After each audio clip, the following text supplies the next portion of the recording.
All targets eliminated. Perimeter clear. I suggest we return to the flagship and debrief. This boarding mission turned out to be more dangerous than I expected. Very well. Let us return. Was there loot? I don't know. Oh, well. I thought I was going to get my loot. It's fine. I'm sure it'll all be sent to my cat. I mean, I get the ship, right?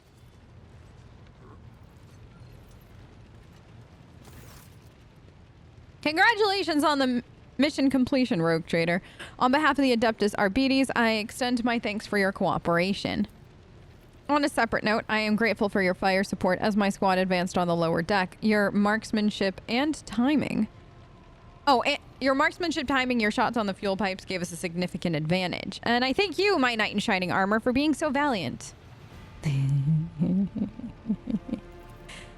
He raises his eyebrows to the ceiling. I swear on the Emperor's light, I wasn't trying to express any kind of personal interest. I was simply doing my duty. You are a dreadful liar. Closing his eyes briefly, Solomorne quietly says with a strange note of relief, fine, then I'll be your valiant knight if it pleases you. Wait, why with relief, though? That's interesting. That is very interesting.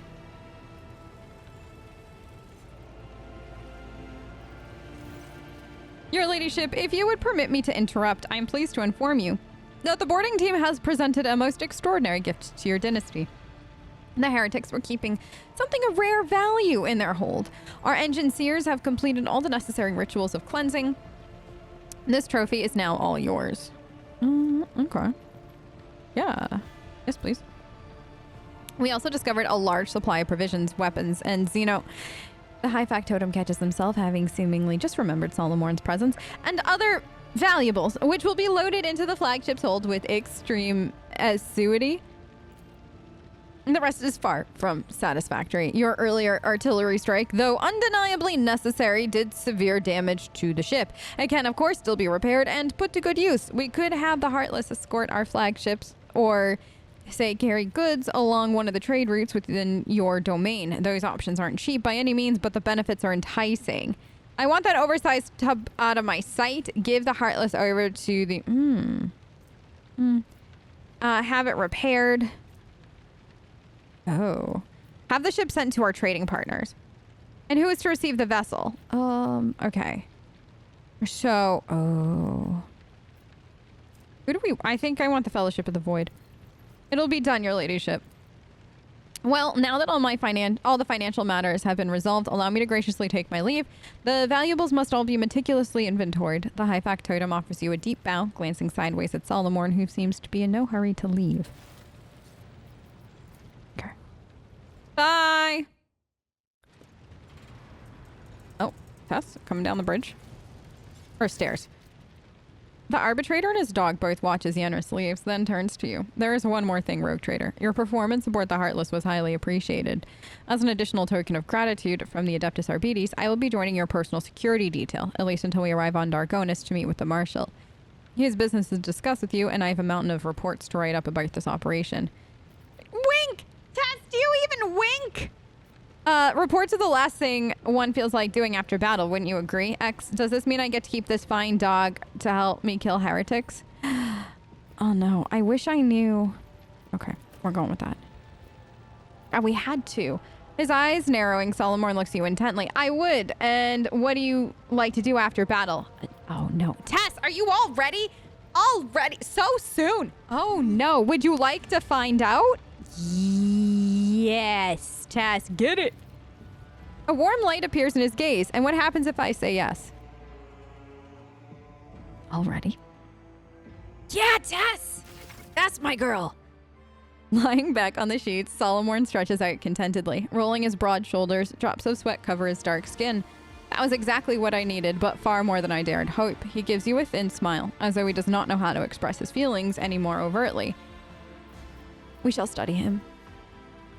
Eternally tense and ready for duty, Solomorne almost looks like a normal man without his armor. For once, his knuckles are not menacingly taut on his violent hands. The line of his mouth is soft, and his gaze wanders in drowsy blissfulness.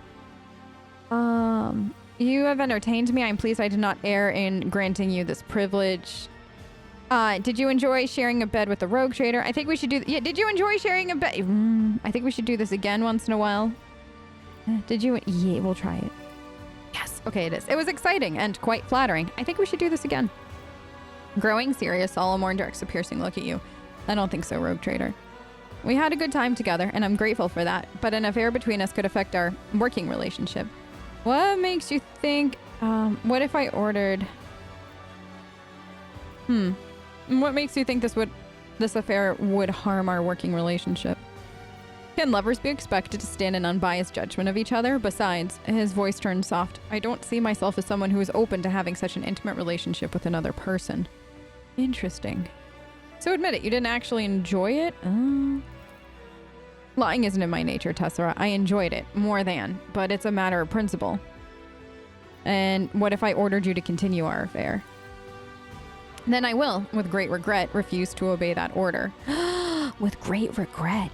For no law of the Imperium compels me to obey it. I was never, by the way, I was never going to have Tess do that. I was just curious as to what the line would be. You know what I mean?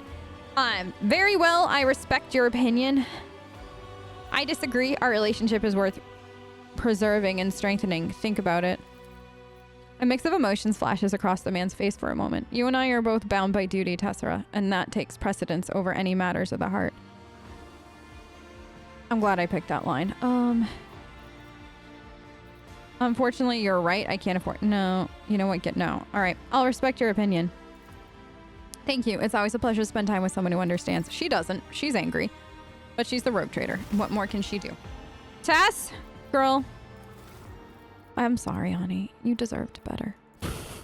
Blinding strike. What? Overseer selects an unoccupied cell in their line of sight. Cyber moves to that cell to deal weapon damage to all adjacent enemies without provoking attacks of opportunity. Oh. Live bait? Okay. Or strategic adaption. Strafe. No, I think I want blinding strike. What is advanced tracking? Okay. No. Yeah, we're gonna go with that. Good. Okay, everybody's got levels. What a thank God. Okay. Whew. This is what we've been... Is this the one? Defensive stance. Until their next turn, whenever the Vanguard parries an enemy's attack, they immediately make an attack of opportunity with a negative 20 penalty to weapon skill against that enemy. Right. That's what we like. We want this. That way every time he's like, no, don't touch me. He doesn't get hit. You know what I mean? And the current party has the same archetype. The first archetype ability used in the... Like, we always have Heinrix. Okay. Here. Let's do that. Like, so that one, I'm going to get him eventually. It's just... He and Heinrix, technically. Well, they're not, but they are. I don't know. I don't think Heinrix actually applies to that. Death Whisper. Free hit! This is what I've been missing too. Okay, this one is next. Poise Strike is also great. That's also fantastic. But Death Whisper, this is the free hit. Right? Assassin makes it. Yeah. It's only 25% of her normal damage, but her normal damage is generally very good anyways. Oh. So, at the start of the turn, each ally in the... Oh. Okay, so now we see why we need the swarm. Good. Complete the cycle. Evil Eye. Enemies in a 4-cell radius. Okay. I'm gonna go with, I think, Evil Eye, because it just sounds cool. Do I know what I'm doing? No, of course I don't. What? Please. Please. We're just picking stuff that sounds good right now, okay? That's it. Wildfire. Yes. Yes. This is also what we've been missing. Oh no, you've got so many points. Okay, hold on. We'll do this real... No, didn't we already? Did I not? Okay, 2 archetypes. I thought... Oh, we gotta pick. Master. Is that what I did before? Yeah, I think so. Okay. I never use her, so... Inspire. I might have fudged that, but that's fine. Okay. Good. Everybody's level test. Hold on. I think this is the first time. Hey, we got the mouse profile correct. Hi, terrifying baby. Are you hanging out in here with me? So where does Luna go when I'm busy? Long dead eyes of this fierce monster forever capture the fear and pain of its final moments. Oh, good. I'm so happy about that, Tess. Anybody in here want to see me? No? Wait. Oh my god, Luna's right there. Hi, honey. A fierce battle is unfolding on Luna's perch. The giant bird's two heads have clashed in a bitter fight. It's impossible to determine the cause of this conflict, but you feel certain you should intervene. Goad the living head. That's it. Teach the... Okay. Brutalize the... Cease this at once! Your stern voice has an immediate effect, and the fighting stops. Nevertheless, the living bird continues to shoot looks of deep-seated hatred at its servo-twin. You are one of the most noble creatures made by human hands that I've ever seen. Do you know that? Luna responds with a nod of calm dignity and a clack of the hooked beak. The second mechanical head repeats the living one's gesture. Oh my god, Luna does know that she is the most perfect creature ever made. Why do you go... Why don't... Okay, touch. Touch? Give her good... We can give good pets! Oh, we're giving good pets! Luna! Oh, you look so happy. No, I love my eagle. Expecting a servitorized animal to appreciate your affectionate gesture would be folly, and yet, as you gently brush Luna's feathers, one of the heads tilts to one side as if leaning into your touch. Do we have food? Oh, we're gonna give her good food. Yeah, Luna! Oh no, we can spend time with our baby? Oh, okay. Good girl. The creature's living head jerks forward and catches your offering. The mechanical head, free of the deficiencies of the flesh, remains entirely unmoved. Why don't you fly around, stretch your legs? Okay, so where's she going now? Okay. You feel better, honey?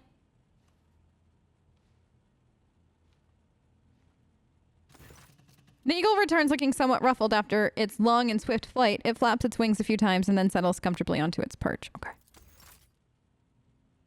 That's so cute. What is this? Ticking of the clock is too quiet for its bulky size. Oh, that seems ominous. Okay. Aw, so we have good girl Luna living in here. I love that. No, I didn't even know Luna was in here.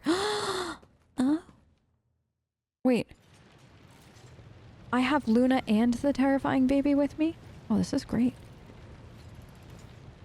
You have my complete attention. Can I talk to you about the nature of your mission? Yes, but not here. I wouldn't want our conversation to be gossip fodder on the bridge and in the officer's mess. Oh? Oh no. Is Tess about to get lucky twice? I forget. Thank you for finding an opportunity to talk. I trust now would be a good time to explain the reason for my return aboard your ship. I don't object to you personally, but I find the continuous presence of I welcome the chance to assist the Inquisition with its inquiries, Van Calox. Good Lord, Captain, your enthusiasm is commendable. The interrogator smiles, but his eyes remain cold. To business, then. The cult of the Final Dawn. The madman preach their heretical doctrine among the denizens of the Koronus Expanse and instigate crimes against the throne and humanity. When one such crime took place in your protectorate, the Lord Inquisitor considered it necessary to have one of his acolytes accompany a rogue trader on the voyage into the corrupted region.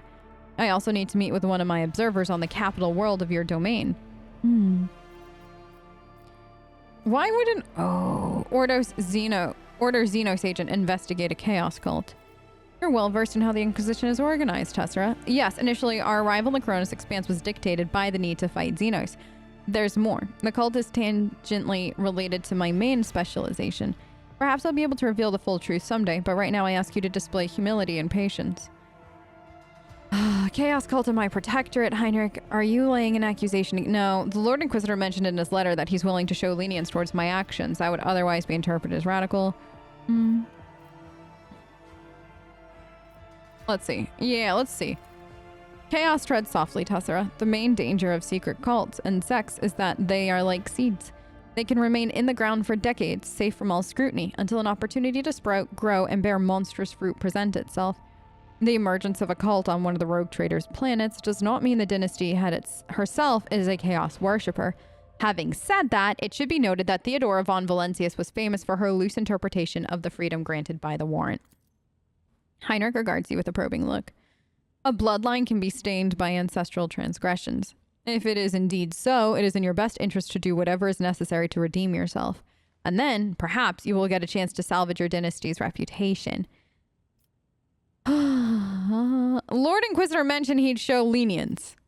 He nods. That is correct. I should show greater tolerance for the mistakes of a newly appointed rogue trader. To be frank, I am surprised. The Lord Inquisitor is not the type to indulge the weakness of soul and mind, even in someone who only recently accepted the burden of a lofty title.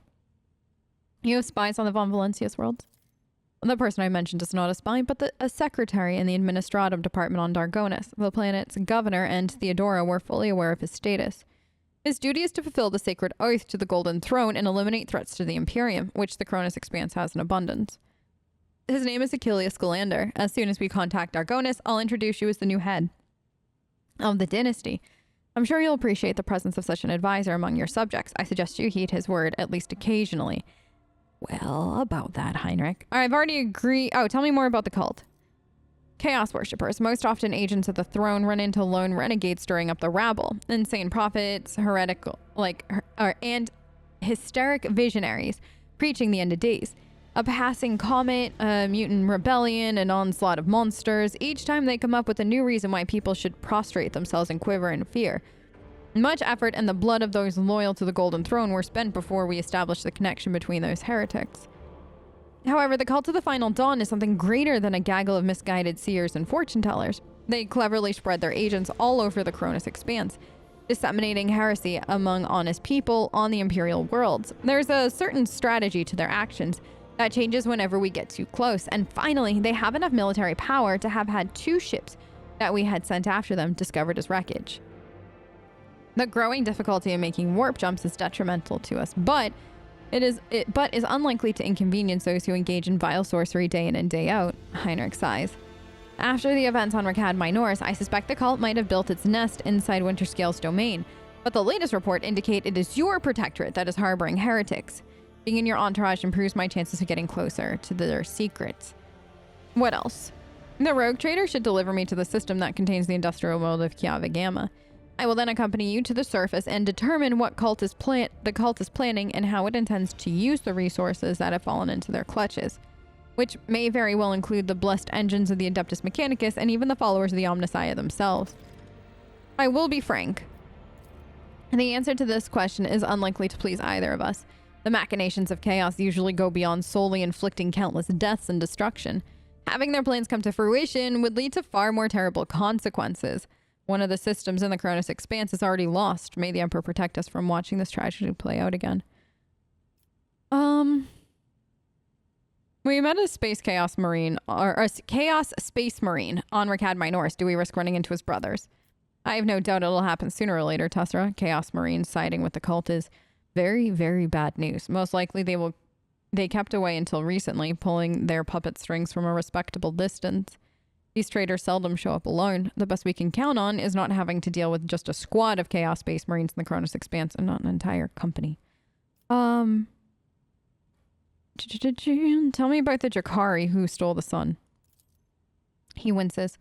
The Drakari, one of the branches of the Eldari, an ancient and vicious Xenos race. Those creatures are a living terror to ordinary people who fall prey to their raids for the simple reason that the victims are not killed outright, but instead become their playthings. Just as you and I need air to survive, the Drakari require psychic energy born from torment and pain, which they extract from their captives with uncanny expertise. Their ships, which are difficult to mistake for any other, arrive suddenly and undetected. Their stealth technologies greatly surpass the capabilities of standard Imperium auger arrays. The objective of their raids is never to capture a world or a ship. No, they are only interested in fresh victims. After filling their holds with living captives, they disappear into the webway, a different dimension, which conceals their greatest stronghold, Comorag, the dark city of the Drakari, from which none can hope to escape. He studies your expression. I do not know why the Drakari stole Rakad's son and brought about the fulfillment of the cult's prophecies. Perhaps the Xenos themselves have played into the Archenemy's designs, or perhaps Aurora's divinations in fact describe the Drakari actions. There's only one thing I can say with absolute certainty. There's no alliance between the cult of the Final Dawn and the Xenos. It's simply impossible. Yeah, but is it? I won't let anyone throw their weight around on my worlds, be they servants, chaos, Xenos, or heretics. A commendable aspiration for someone who holds the fates of billions of people and dozens of imperial worlds in her hands. Which is why you need to be ever more vigilant when looking for seeds of corruption on your planet, unless they sprout someday and spell doom for whatever is tangled up in their roots. Why do your suspicions fall on Kiava Gamma?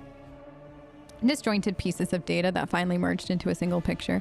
Additionally, not long ago, a vessel from that world arrived on footfall. The reports from the crew were confused and alarming, making me fear a planet-wide rebellion. Anything else? Let me put it this way. You may think whatever you want of me, but my goal is not to hinder you. I'm here to help you in the fight against foes you may not even be aware of.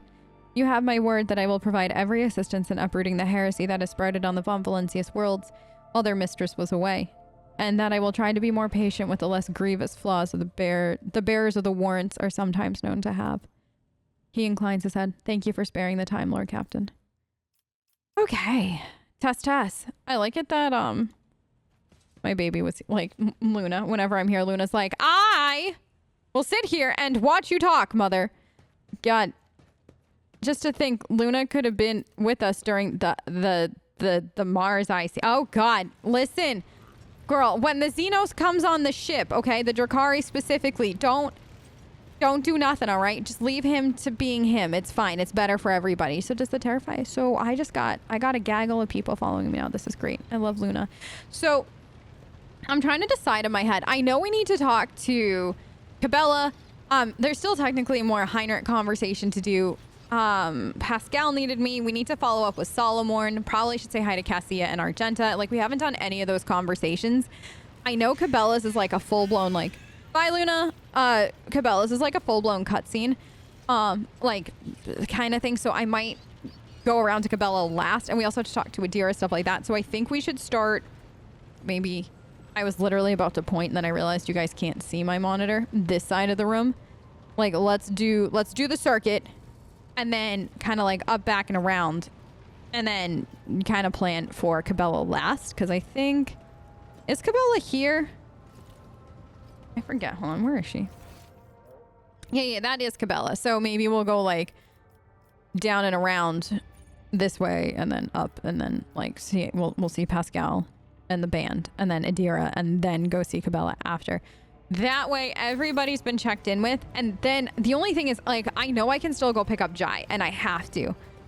But I don't know if I want to pick up Jai right away, or if I want to do, like, start the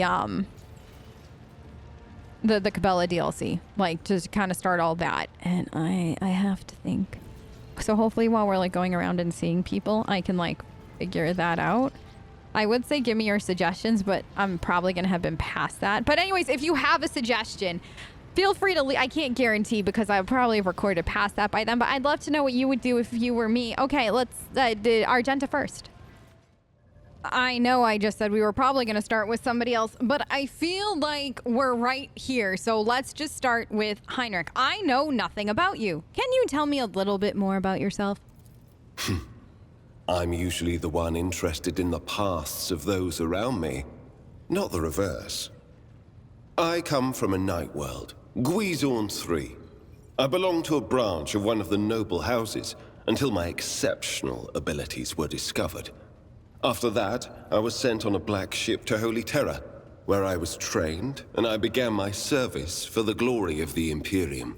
Do you remember your home planet? I do. But I have no ties to my homeworld now. None except my first name. I left Guizorn 3 when I was still a child. My family disowned me, stripping me of my family name. I was given a new one by those who trained me. Even for a noble, being branded a psyker is a mark of eternal shame. I experienced that firsthand before I was put on the Black Ship. Tell me about the Black Ship. Picture a vast prison ship, filled with frightened, angry psychers who can't control their abilities and who have just lost their homes and their families. Some of them were children and adolescents like I was.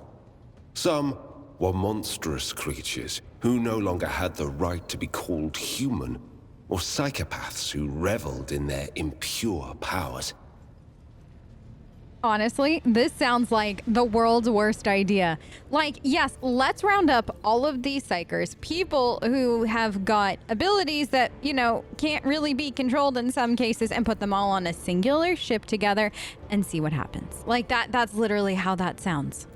Once, when one of the miscreants broke free, those in command simply depressurized the bay and got rid of the culprit, along with the prisoners and crew tainted by him. But even after that, I heard the echo of inhuman suffering and terror that filled that part of the ship. It grieves me to recall that episode to this day. Like, after they were... Oh, God. You were sent to the Inquisition right after? No. First, I was accorded the status of a psyker fit for service in the Imperial Guard, where I then spent several years. It was only afterward that I became an agent of the Golden Throne. He stops there, clearly not intending to elaborate further. Do I want to know how you discovered your abilities? Like many psychers unaware of their curse, I found out when a strong emotional reaction triggered an involuntary response. My great aunt had a pet grink. One day, it bit me. Oh. And I boiled it from inside out. I forgot about that. When my great aunt slapped me for what I'd done, I boiled her too. Yeah, I forgot about all of that. Yeah, no. And he's supposed to be the strong stabilizing force of the crew. Just, you know, I didn't know that. I don't know what I'm more surprised by. The absurdity of the story, the fact that you're capable of such a yeah. You know what? She's a noble. She's a noble. I don't know what I am more surprised by, the absurdity or the fact that you're capable. Yeah. I don't consider raw emotions to be a necessity in everyday communication. But let me assure you that I am more than capable of anger. Fortunately for others, I learned to focus it. Properly measured rage reveals the full potential of combat psychana, in much the same way as aged cheese reveals the notes of a mature amasec. Oh, okay. Let's talk about something else. Tell me about the Final Dawn.